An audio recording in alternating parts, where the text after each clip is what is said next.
ભાવનગર શહેરના સુભાષનગર નજીક અકસ્માત સર્જાયેલો, જેમાં એક વ્યક્તિને ઈજા પહોંચી। સુભાષનગર શહેર ફરતી સડક પર પ્રવીણભાઈ ભૂપતભાઈ વાળા નામના વ્યક્તિ પોતાનું ટુ વ્હીલર લઈ અને પસાર થઈ રહ્યા હતા। તે સમયે અતુલ લોડિંગ રિક્ષા ચાલકે રિક્ષા ચલાવી અકસ્માત સર્જીને ફરાર થઈ ગયો હતો।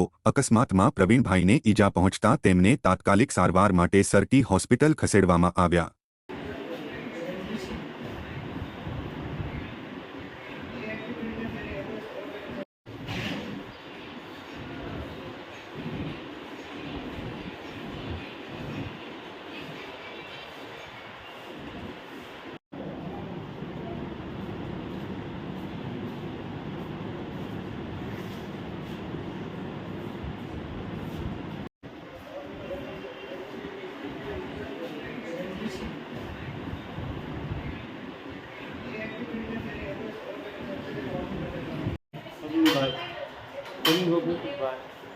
સુભાષનગરથી ચાની હોટલે ઘેરે જતો હતો।